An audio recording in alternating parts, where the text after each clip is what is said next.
नमस्कार. प्रेम म्हणजे नक्की काय असतं हा प्रश्न आतापर्यंत प्रत्येक विश्वाला, प्रत्येक फॅकल्टीला न उलगडलेला एक कोड्यासारखा झालेला आहे.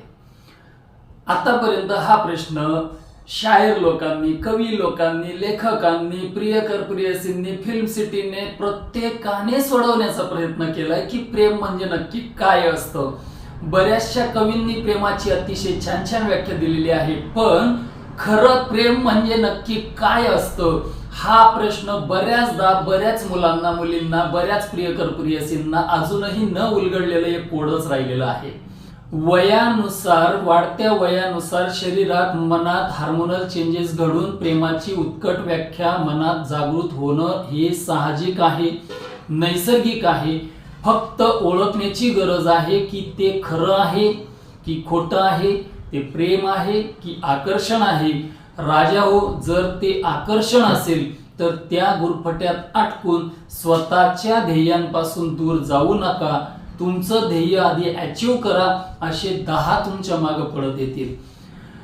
एक 80-90च्या जमान्यातले लोक की ज्यांना प्रेम म्हणजे काय असतं हे कळण्याची एक वय मर्यादा जशी 17-18ची असावी, तशी आत्ताच्या पिढीला ती मर्यादा 10-11 पर्यंत आलेली आहे. जुन्या जमान्यात रोमांस चित्रपटांमध्ये दाखवताना दोन फुलांना जवळ आणून असं एकमेकांच्या जवळ चुंबन दिल्यासारखं दाखवलं जायचं. त्याच जागेवर आता ओपन फ्रेंच किस दाखवले जात आहेत आणि ते 10-11 वर्षाचे मुलं सहज पाहतायत. आपल्यासारख्या पालकांनी जर त्यावेळेस चॅनल बदलण्याचा प्रयत्न केला तर आपलेच मुलं आता आपल्याला सांगायला लागलेत की पप्पा, तो रोमांसचा सीन गेलेला असेल, आता तुम्ही परत चित्रपट लावू शकता. इतकी व्याख्या या गोष्टींची बदलत गेलेली आहे. तरी सुद्धा पुन्हा एकदा तो प्रश्न अनुत्तरितच राहतोय का की प्रेम म्हणजे नक्की काय असतं. आणि जर ते प्रेम एकमेकांबद्दल होत असेल, मुलाचं मुलीवर किंवा मुलीचं मुलावर, आणि त्याची जर का उत्कटता मांडण्यासाठी, ते प्रेम व्यक्त करण्यासाठी जर एखादा मुलगा मुलीकडे गेलेला असेल आणि तिने जर ते नाकारलं तर काय. नमस्कार, मी डॉक्टर गणेश पाटील स्वागत करतो तुमचं माझ्या युट्यूब चॅनलमध्ये, ज्याचं नाव आहे माय प्रॉब्लेम्स माय सोल्युशन. जीवन खरंच सुंदर आहे, त्याला आपण अजून सुंदर बनवूया. नमस्कार. आजचा आपला जो विषय आहे तो आहे प्रेम. आपण नवीन सिरीजला पुन्हा एकदा सुरुवात करतो आहोत. त्याच्यातलं प्रेम या शब्दाची आता नवीन सिरीज सुरू होणार आहे. त्याच्यातला पहिला टॉपिक आहे की बाबा रे, तू तिला प्रपोज करायला गेलेला, तू तिच्यावर प्रेम आहे हे व्यक्त करायला गेलेला आणि तिने तुझं प्रेम नाकारलं, तर तिने तुझं प्रेमाचं प्रपोजल का नाकारलं असेल. ह्या प्रॉब्लेमकडे आपण आपल्या प्रॅक्टिकल सोल्युशन पद्धतीनुसार सायकोलॉजिकल, फिजिकल, सोशल अँगलने पाहणार आहोत. त्याच्यातला सायकोलॉजिकल अँगल आहे बघा, प्रत्येकीचं एक भावविश्व असतं. भावविश्व असण्याचा अर्थ असा काढा तुम्ही की तिचं जग असतं एक मनातल्या मनात तिने तयार केलेलं, मनातल्या मनात तिने सजवलेलं, ज्या जगात फक्त आनंदी आनंद असतो आणि त्या जगात कुठंतरी एक प्रियकर असतो. त्या प्रियकराचं राहणं, वागणं, बोलणं, दिसणं, सगळ्या गोष्टी ह्या उच्च कोटीच्या तिने प्रमाणित केलेल्या असतात. त्याच्यामध्ये तो तिच्यासाठी हा अतिशय राजासारखा, राजकुमार सारखाच असतो. तो तिला अतिशय सुखात, समाधानात ठेवत असतो आणि त्या भावविश्वाचं जे जग तिने तयार केलेलं असतं ते जग आत्ताच्या टेक्नॉलॉजीने अजून रंगीत झालेलं आहे. जाहिरातीत 2 जोड्या एकमेकांजवळ दाखवल्या जातात, चित्रपटांमध्ये प्रियकर प्रियसी दाखवले जातात, मोबाईलमध्ये तुमचे इंस्टा, एफबी या सगळ्या गोष्टींवर अनेक स्टोरीज असतात ज्या लव्ह स्टोरीज म्हणून फेमस आहेत. OTP चॅनलवर तुमच्या अनेक लव्ह स्टोरीज आहेत.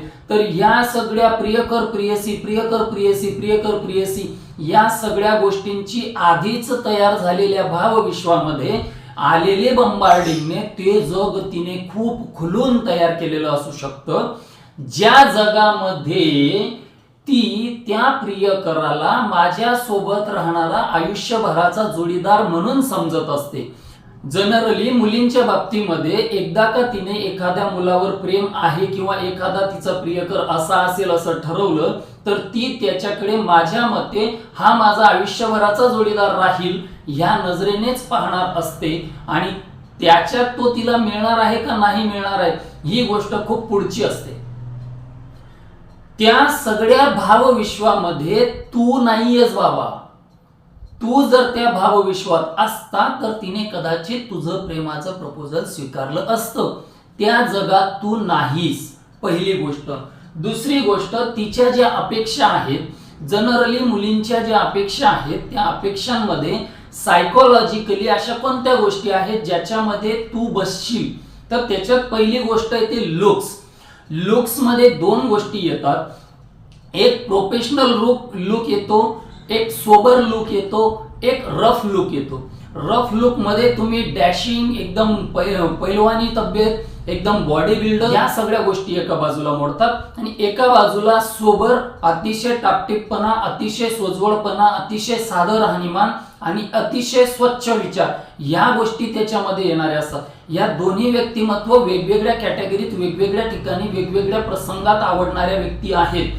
त्यामुळे या ठिकाणी लुक्सला महत्व आहे. हे बघा, प्रेम जमताना अचानक अशी कोणाची दोघांची ओळख नसते, अचानक कोणाचे दोघांचे मत एकमेकांशी जुळत नसतात. अगोदर काय असतं तर अगोदर पाहिलंच जातं, कोणीतरी कुणाला तरी कुठेतरी पाहतं आणि ते जे पहिलं इम्प्रेशन असतं, तो जो पहिला फरक असतो तो इथं इम्प्रिंट होतो लुक्समुळे. म्हणून तुझे लुक्स हे त्या जागेत फिट बसणारे नसतील कदाचित. दुसरं, स्पीच. बऱ्याचदा मुलांची बोलण्याची जी पद्धत असते, आपल्या मनातलं व्यक्त करण्याची जी पद्धत असते, ती बऱ्याचदा चुकू शकते. तुम्ही बोलताना तुमच्या मनातले भाव तुमच्या डोळ्यातून, तुमच्या शब्दातून खरोखर व्यक्त होत आहेत का? की तुम्ही बोलता वेगळे आहात, तुमच्या डोळ्यात दिसतं वेगळं आहे आणि तुमच्या मनात वेगळं चाललेलं आहे? हे सगळं काहीही असो, पण मुलींना सिक्स सेन्सने लवकर कॅच होतं. जनरली मुलींना आपल्याकडे कोण बघतंय आणि आपल्याशी बोलणाऱ्याची भावना काय आहे हे लवकर कॅच होतं आणि त्याच्यामुळे तुझ्या बोलण्यामधून तिला ते अप्रोच होत नाहीये की हा किती निर्मळ स्वभावाचा आहे, हा किती निर्मळ मनाने बोलतोय आणि जे बोलतोय ते जुळतंय का. पुढचं, स्वभाव. याच्यातही दोन तीन गोष्टी येतात. हे बघा, एकाच स्वभावाचं कोणाला आवडत नाही. वेगवेगळ्या स्वभावाचे व्यक्ती वेगवेगळ्या स्वभावाच्या व्यक्तींशी जवळीकता करू शकतात. त्याच्यामुळे तुझा स्वभाव हा तिथं मॅच होत नसावा राजा. तुझा स्वभाव जो आहे तो स्वभावावर तुला वर्कआउट करण्याची गरज पडू शकते. बऱ्याचदा तू दाखवत असलेला स्वभाव वेगळा असतो आणि तुझा खरा स्वभाव हा वेगळा असतो. खरा स्वभाव हा तुझा तापट असतो, दाखवताना तू प्रेमळ दाखवतो. या दोन्ही गोष्टींची तफावत पडते आणि कधी ना कधीतरी ते बिंग फुटतं. दुसरी गोष्ट, तुझा स्वभाव हा समोरच्याची काळजी घेण्याचा, समोरच्याला जीव लावण्याचा, समोरच्याचा अपमान न होण्याचा, समोरच्याची मनापासून प्रेमाने घेतलेली काळजी ही कायमस्वरूपी राहील, ही भावना व्यक्त करण्याचा आहे का?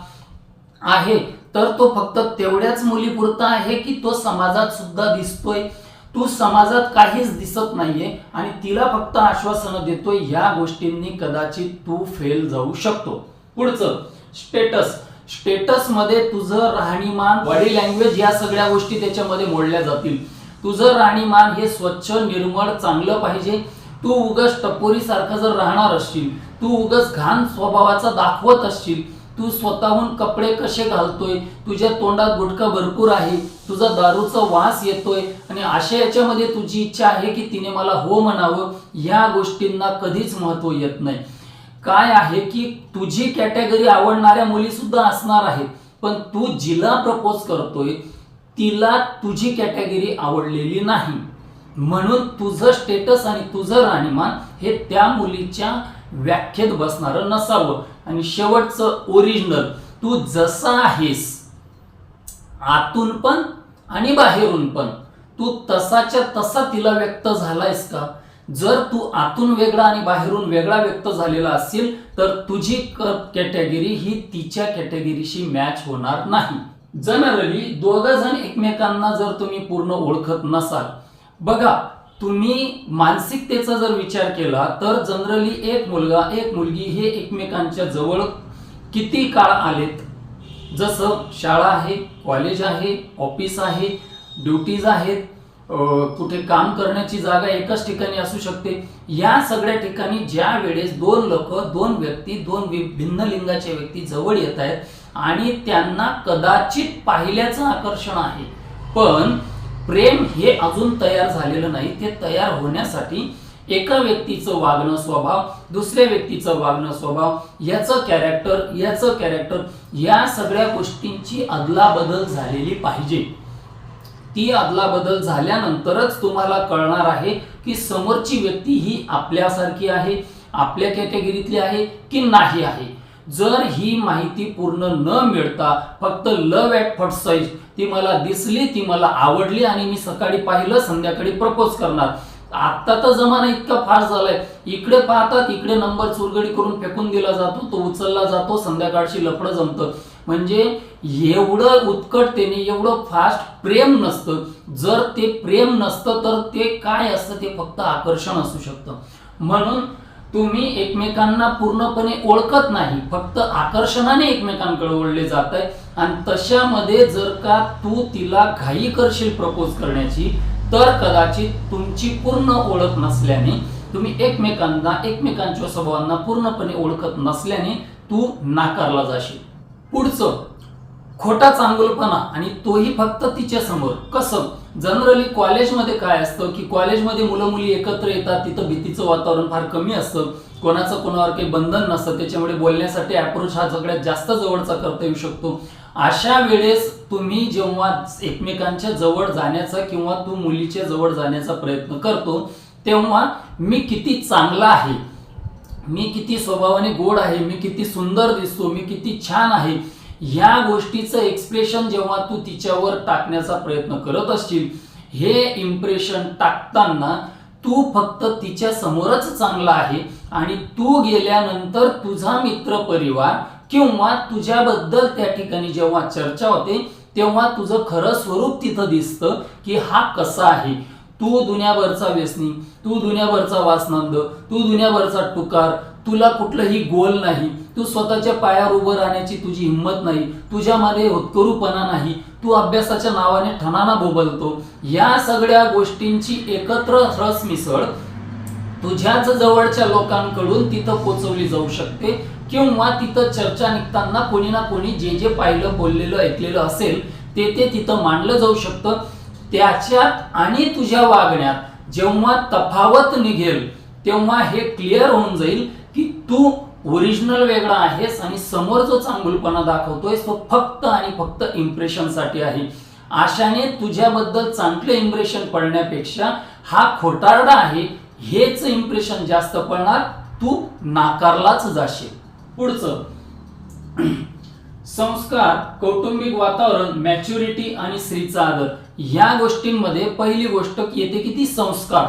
काय आहे की बऱ्याचशा कुटुंबांमध्ये त्यांचे संस्कार हे त्या पद्धतीने वरच्या लेवलला नेऊन ठेवण्यात आलेले आहेत. तुझे संस्कार जे आहेत ते संस्कार जर तू तुझ्या पद्धतीने चांगल्या वरच्या लेवलचे जे आहेत ते सगळे व्यवस्थित वागणुकीतून दाखवशील, तुझ्या वागण्यामध्ये स्त्री जातीचा आदर करण्याचं जे चित्र आहे ते दाखवशील, तुझी मॅच्युरिटी जी आहे की चांगलं काय वाईट काय याच्यामध्ये जो भेदाभेद आहे तो व्यवस्थितपणे व्यक्त करून तू दाखवशील. या सगळ्या गोष्टी एकत्र केल्यानंतर तुझ्याबद्दलची एक वेगळी इमेज तयार होईल. जर या वेगळ्या इमेजमध्ये तुझे संस्कार येत नसतील, तुझं स्त्री दाक्षिण्य, स्त्रीबद्दलचा आदर येत नसेल, तुझ्याबद्दलची तुझी जी मॅच्युरिटी आहे, तुझी सामंजस्यपणाची जी वृत्ती आहे ती नीट येत नसेल, तर या सगळ्या गोष्टींमध्ये तू नाकारलाच जाशील. ज्याच्यात तू तुझं कुटुंब, तुझ्या कुटुंबाचं बॅकग्राऊंड किती योग्य आहे किती अयोग्य आहे या गोष्टीचा सुद्धा तेवढाच सहभाग राहील जेवढा या बाकीच्या गोष्टींचा राहील. पुढचं, जनरली मुलींना तिच्या कॅटेगरीत बसणारा मुलगा हा आश्वासक हवा असतो. आश्वासकचा अर्थ असा काढायचा आहे की तू तिला कधीच दुखावणार नाही, हा ॲश्युरन्स तू देऊ शकतोय का. दुसरं, तू तिच्या डोळ्यात कधीच अश्रू आणणार नाहीस किंवा तिच्या डोळ्यात अश्रू येऊ देणार नाहीस याचा तू अश्युरन्स देतोय का. तिला कधीच त्रास देणार नाहीस याचा तू अश्युरन्स देतोय का. तू कायम तिची काळजी घेशील याचा अश्युरन्स देतोय का. मॉडर्न मध्ये तर आत्ताच्या घडीला तू गिफ्ट देशील का, तू फिल्मला नेशील का, तू हॉटेलिंगला नेशील का, तू आउटिंगला नेशील का, हे सगळं काही तिच्या अपेक्षांमध्ये बसायला लागलंय. आणि हे सगळं तू करशील का, आणि करत असशील तर ते तुझ्या वागण्यातून दिसतंय का, तरच त्या गोष्टीत तू कुठेतरी बसू शकतो.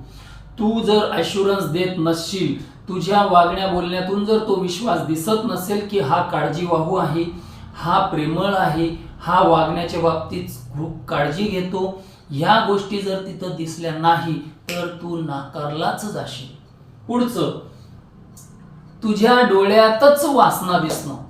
मुद्दा असा आहे की आता जग इतकं फास्ट झालेलं आहे की आता जनरली प्रेम म्हणजे काय ही व्याख्या सांगताना बऱ्याच मुलांच्या बाबतीमध्ये ते प्रेम आयुष्यभर टिकायचं असतं, ते स्वच्छ आणि निर्मळ असतं. ह्या गोष्टींना आता बऱ्याच ठिकाणी फाटा दिला जातो आणि प्रेमाच्या जागी अट्रॅक्शनलाच प्रेम समजलं जातं, फिजिकल अट्रॅक्शनला प्रेम समजलं जातं आणि त्याची सकाळी पाहते सुरुवात डोळ्यांपासून होते, संध्याकाळी त्यांची अपेक्षा बेडवर येऊन संपते. या सगळ्या गोष्टींमध्ये काय आहे ती म्हणजे फक्त वासना, आणि वासना म्हणजे प्रेम कधीच होऊ शकत नाही. प्रेमाची व्याख्या ही खूप वेगळी आहे, त्याच्यासाठी तुम्हाला खूप खोलात चिंतन करावं लागतं. तुझ्या डोळ्यांमध्येच जर वासना दिसत असेल, तू नाकारलाच जाशील. पुढचं, नो मीन्स नो. सगळ्यात महत्वाचा मुद्दा असा आहे की जर तिने तुला नाही म्हटलंय तर ते नाहीच असतं. तिने नाही म्हटल्यानंतर तू बळजबरीने तिच्याकडून हो करून घेणं, ह्याच्यात प्रेम कुठेही व्याख्येत बसत नाही. तू प्रेमासाठी भीक मागणं, तू प्रेमासाठी बळजबरी करणं, तू प्रेमासाठी आग्रही असणं, मी वाट पाहीन म्हणून तिच्याशी मुद्दाम लगट करणं, या सगळ्यांमध्ये कुठेही प्रेम बसत नाही. सगळ्यात महत्वाचं, कोणी कोणाला काय रिप्लाय द्यावा, तिने तुला हो म्हणावं की नाही म्हणावं, हा सर्वस्वी तिचा अधिकार आहे. तू स्वतः तुझ्या वागण्या बोलण्यातून तिच्या अधिकारावर कुठलीही गदा आणू शकत नाही. तिचा अधिकार हा तिचा अबाधितच राहिला पाहिजे. ज्या मिनिटाला तू तिच्या अधिकारावर गदा आणलीस, ती तुझी इमेज कमी करायला जास्त कारणीभूत ठरेल आणि तू पुन्हा नाकारला जाशील. म्हणून नो मीन्स नो. पुढचा मुद्दा माझा असा आहे की अरे, भीक मागण्यापेक्षा, लाचारी पत्करण्यापेक्षा, आकर्षणाने स्वतःचं चारित्र्य खराब करून घेण्यापेक्षा, वासनेच्या भरात जाऊन स्वतःची इमेज गाव, चौक, कॉलनी, शाळा, कॉलेज इथं खराब करून घेण्यापेक्षा, आईवडिलांच्या नजरेतून उतरण्यापेक्षा असं जगा, असं स्वतःला तयार करा, असं प्रिपेअर्ड व्हा की तुम्ही कुणाच्या मागं जाण्यापेक्षा तुमच्या मागं मुली पळत आल्या पाहिजे. ही पर्सनॅलिटी तुमची डेव्हलप करा. तुमची मॅच्युरिटी, तुमचं वागणं, तुमचे लुक्स, तुमचा स्वभाव, तुमचं परोपकारीपणा, तुमचं स्त्री आदर, या सगळ्या गोष्टी ज्या आहेत ह्या तुमच्या व्हॅल्यूज आहेत आणि तुमच्या व्हॅल्यू ह्या तुम्हीच ठरवायच्या आहेत. तुमची किंमत तुम्हीच कमी करणार आणि तुम्हीच परत भीक मागायला जाणार, याच्यात प्रेम कुठेही बसत नाही. तुमची किंमत तुम्हीच वाढवणार आणि तुमच्या मागे जग पडत येणार, ही खरी गंमत तुम्हाला जमली पाहिजे. जर याच्यात तुम्हाला कोणी मिळत असेल तर तुम्हाला चॉईस उरतो की तुमच्या कॅटेगरीत कोण आहे. जर तुम्ही कोणाच्या मागे जात असाल तर समोरच्याच्या हातात सगळे काही गोष्टी जाते की तुम्ही त्यांच्या कॅटेगरीत बसता की नाही. फिजिकल मध्ये पुढचा मुद्दा येतो की जर तिचा ऑलरेडी बॉयफ्रेंड असेल तर तू नाकारलाच जाशील. आणि काही ठिकाणी तर असं पाहण्यात येतं, ऑलरेडी तिचा बॉयफ्रेंड असतो, एक तर ती दुसऱ्याला फक्त झुलता ठेवते किंवा मग हा ऑलरेडी बॉयफ्रेंड आहे हे माहिती असून सुद्धा बळच जोर करत असतो. म्हणजे हे बळजबरीच्या कायद्यात तुमचं फक्त आकर्षणच आहे हा हे सिद्ध होतं. तिथं प्रेम ही व्याख्या बसत नाही. व्हॉट इज लव्ह या गोष्टीचा जर विचार करायचा असेल तर तुम्ही अध्यात्म, स्पिरिच्युअलिटी याच्यातून तुम्ही अगोदर प्रेम शोधा. जेव्हा तुम्हाला प्रेमाची व्याख्या क्लिअर होईल तेव्हा तुम्ही ठरवा की तुम्ही प्रेम करू शकताय की नाही. पुढचा मुद्दा येतो, इच्छा नसताना जास्त लगट करणं. बऱ्याचदा काय होतं की एकदा प्रपोजल केल्यानंतर ते नाकारलं जातं, पण आता कॉलेजला सोबत आहेत, हॉस्टेलला जवळ आहेत किंवा एकच प्रेमायसेस मध्ये रोज उठणं बसणं आहे, अशा वेळेस मुद्दाम जवळ जाणे, मुद्दाम लगट करणे, या गोष्टीने एक फिजिकल जवळीकता करण्याचा प्रयत्न केला जातो, जेणेकरून ही आज नाही तर उद्या, उद्या नाही तर परवा ती मला हो म्हणेल. तिने नाकारल्याचं कारण ऑलरेडी तिचा बॉयफ्रेंड आहे असंच असू शकतं असं नाहीये, दुसरेही कारण असू शकतात, तू त्या कॅटेगरीत बसत नाहीये असू शकतं. मग तू बळजबरीने स्वतःला त्या कॅटेगरीत बसवण्याचा प्रयत्न करणं किंवा मी आहे तसा तुझ्या आवडीमध्ये मला ऍडजस्ट करून घे याच्यासाठी तू लगट करणं हे फार इरिटेटिंग असतं. चुकून सुद्धा असं करू नको बाबा. तू जेव्हा जेव्हा स्वतःहून जास्त लगट करायला जाशील, जर तिला खऱ्या प्रेमाची व्याख्या माहिती असेल तर तुझी इमेज तू खराबच करत राहशील. तू अधिक जवळ जाण्याच्या नादामध्ये स्वतःची इमेज खराब करून घेशील. पुढचं, तू हेल्दी नसणं. आता ह्या हेल्थमध्ये काय काय बसतं? शारीरिक हेल्दी नसणं, मानसिक हेल्दी नसणं, सामाजिक, आर्थिक, कौटुंबिक. तू शारीरिक हेल्दी नाहीयेस, तू कृश आहे, दुनियाभरचा आजारी आहेस, तुझ्यामध्ये भरपूर रोगरोगाटल भरलेला आहे, तू व्यसनाने स्वतःच्या छातड्याचे खोकं करून ठेवलेलं आहे, दारू पिऊन तू दुनियाभरचा टुकारक्या करून गावात गुंडगिरी करतो आहे, तुझ्या गावाचे झेंडे सगळीकडे तू लावून ठेवलेले आहेत. अशा सगळ्या गोष्टींमध्ये तुझा फिटनेस कुठेच उरत नाही. ना तुझा सामाजिक फिटनेस उरतो, ना शारीरिक उरतो, ना मानसिक उरतो. या सगळ्या फिटनेस मध्ये जर तू नसलास तर तू नाकारला जाऊ शकतोस. पुढचं, व्यसनी असणं. व्यसन मध्ये सगळे व्यसन तुम्हाला माहिती आहेत. आता मधला एक पिरियड आलेला होता का, आता आहे की नाही मला माहित नाही, मधला एक पिरियड असा आलेला होता की तो व्यसन करतो, तो दारू पितो, तो तंबाखू खातो, तो गुटखा खातो, तो सिगरेट पितो, या सगळ्या गोष्टी होतात. मग तो प्रेमात पडतो, मग ती त्याला सांगते की नाही मला हे चालणार नाही आणि तो सोडून देतो. आणि ते 2-4-6 महिने चालतं आणि तो पुन्हा तेच करतो आणि तोपर्यंत त्यांचं ब्रेकअपही झालेलं असतं. याच्यात कुठेही प्रेम बसत नाही राजा हो. व्यसनी असणं हे तुझ्यासाठी प्रेम करण्याला लागलेली कीड आहे. पुढचं, सोशल. ती तिच्या लाईफ बद्दल जर कमिटेड असेल, ती तिच्या कुटुंबाबद्दल कमिटेड असेल, तिचं गोल जे आहे, तिचं टार्गेट जे आहे, तिला तिच्या शिक्षणातून, तिच्या वागण्यातून, तिच्या स्वभावातून तिच्या व्यक्तते होत असेल की तिचं टार्गेट काय आहे, तिला काय अचीव करायचं आहे, ते जर तिचं क्लिअर असेल. सगळ्यात महत्वाचं, तिची आनंदाची व्याख्या वेगळी असेल. तिच्या आनंदाच्या व्याख्यामध्ये कौटुंबिक प्रेम, मित्र परिवार, लोकांची सेवा करणं, ह्या सगळ्या गोष्टी जर त्याच्यात येत असतील, फॅमिली प्रेमळ असेल ज्याच्यामध्ये कुटुंबातले सगळे लोक अतिशय भरभरून तिला प्रेम देत असतील, तर या सगळ्या गोष्टीमध्ये तिला तुझ्या अतिरिक्त प्रेमाची गरज नसू शकते. त्याच्यामुळे सोशल मुद्द्यात मी एवढंच सांगेल की जर एखादी मुलगी कमिटेड असेल आणि ती सोशल मध्ये, ती कौटुंबिक मध्ये, ती आर्थिक मध्ये, कुठल्याही गोष्टीमध्ये जर तिने तिचे टार्गेट सेट केलेले असतील आणि तिचा प्रवास त्या रीतीने चालू असेल तर कृपा करून तिला डिस्टर्ब करू नको, तू नाकारलाच जाशील. आतापर्यंतचे जेवढे मी मुद्दे सांगितले ह्याच्यातले सायकोलॉजिकल मुद्दे तुमच्या बऱ्यापैकी लक्षात आलेलेच असतील. अपेक्षा करतो आतापर्यंतचे माझे सर्व व्हिडिओ तुम्हाला बऱ्यापैकी आवडत असतील. जर माझा आत्ताचं पण सगळं डिटेल मी विश्लेषण केलेला व्हिडिओ तुम्हाला आवडत असेल तर तो जास्तीत जास्त लाईक करा, शेअर करा आणि सबस्क्राईब करा. या सिरीजचा पुढचा जो पार्ट येणार आहे की आता तिने नाकारलं तर आहे, पण नाकारल्यानंतर आता तू काय करशील, हा पुढचा एपिसोड येणार आहे. रामकृष्ण हरी.